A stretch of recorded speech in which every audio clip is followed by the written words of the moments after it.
I'm Kimberly Jolly from Fat Quarter Shop, and today all arrows are pointing to cute in this new pattern for Jelly Roll Day.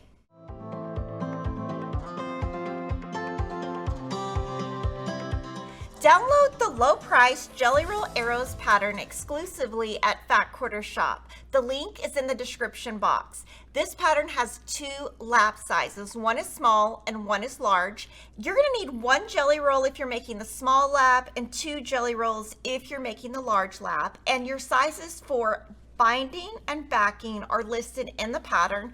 This is the cute block we're making today, and we are sewing with the Sunbonnet collection by My So Quilty Life from Moda Fabrics, and I know you're just gonna love these colors. After you have your jelly roll and your pattern, we're ready to make our quilt. So let's get started. The first part of this quilt is super easy. We're on page 2. We're gonna be taking 6 strips of jelly rolls, sewing them together with a 1/4 inch seam and pressing them open. Super easy. Now we did starch our jelly roll and we just sewed them together. We did not trim anything before sewing. If they're a little bit bigger than 2.5 inches, that's totally fine. Just sew them together. You're gonna have sets of 6. Now when you're looking at the jelly roll, for this quilt we did colors together. So we did 6 blues, 6 pinks. You could do 6 scrappy. You can do whatever you think looks best with your jelly roll. And the number of sets you make is going to be listed on the pattern. For the small one that we're making today, we're going to make 6 total. For the block we're making today, we're going to be using some blue strips and some pink strips, and I'm going to show you how to cut down each of these. So we're going to start with the blue. We're going to be cutting 3 12.5 inch squares from each of the strip sets, and I'm going to show you how to do that now. Okay, so to make it as easy as possible, what I think is easiest is just to get a 12.5 inch square ruler, and this is Creative Grids, and I'm just going to cut one side. Move this out of the way, and then if you rotate it, you're going to see that you have a little bit you can trim off. Sometimes you might have more, sometimes you might have less. I'm going to line up the bottom of that ruler with the first cut and then cut the other 3 sides. So this is your first square, and then to make the rest, what I think is easiest is to cut first across.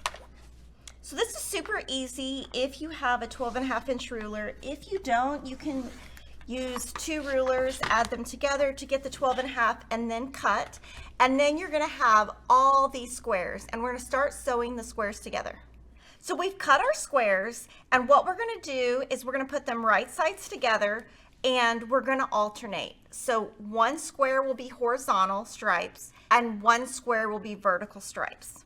You're gonna put them together and pin on all the sides just so it doesn't move when you are sewing. I'm going to do 2 pins on each side.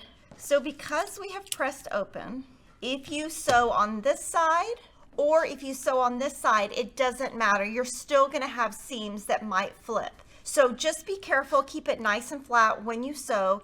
Once you have it pinned, we're going to sew a 1/4 inch away on all 4 sides, and I'm going to put a little dot where the 1/4 inch is using a ruler, and that is where you can pivot and you won't have to look when you're sewing. So when you're sewing, use a cream thread that matches your fabric, and here is red thread. Now this is another option. If you want to, instead of pivoting, you can go all the way off the edge, but this one is in red thread just so you can see how it looks on both sides. And it looks kind of funny, right? But what we're going to do here is we are going to cut it on each side, corner to corner, so that you end up with 4 different triangles. So once you have this sewn together, we're going to cut on the diagonal on both sides. So I'm going to make the first cut and try not to move anything before I make the second cut. And when I'm doing this, I'm lining up the ruler right on this point and right on this point. This is what they are going to look like. I'm going to show you how to press open, and I'm going to give you some cutting tips on trimming some stuff before you assemble any further. So the first thing I'm going to do is set my seam by just putting the iron on it nice and flat. Then I'm going to finger press it to one side because to me that gets it nice and flat. Then press with iron. Then I'm going to turn this over and press open.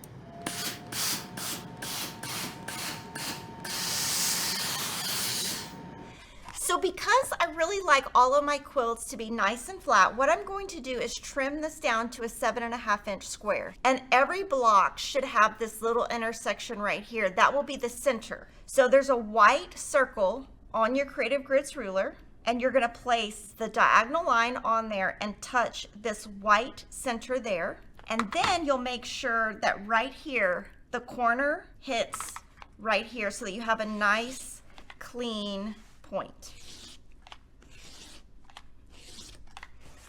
And so this is in the center, this is a nice point. And then what I like to do on the back, there's going to be these little ones that flip up when you go ahead and put this in a block, and I don't like the extra bulk. So I'm going to trim these off on all sides. When you sew your blocks together and you press open, there will not be any bulk. You're going to continue making blocks. For your small quilt, you'll make 36 blocks. And for your large quilt, you're going to make 72 blocks. And you will see these go really fast because sewing those jelly rolls together is just so fast and so fun. And now we're going to lay them out and I'll show you some different options. So just so you can see, we created our quilt using mountains. And basically we took the long horizontal strips and created a mountain. Or you can do it like this, where you have a blue mountain and a pink mountain. This is kind of more planned. This is more scrappy. So just have fun playing with your blocks and see what you come up with. Here's the quilt we have all sewn up. We made the small lap size, which is 42 inches square. If you want to make the large lap, that would be 56 by 63. We put a beautiful floral on the outside and a background print on the outside to stop the design so that the binding wouldn't take away from the inside design. The Jelly Roll Arrows pattern is perfect for taking your stash of jelly rolls and creating something cute for this jelly roll day. What's great about this pattern also is you just need a jelly roll. You don't need background or anything. So if you've got a jelly roll, you can make this in a day. Make sure you like, comment, and subscribe, and I'll see you next time.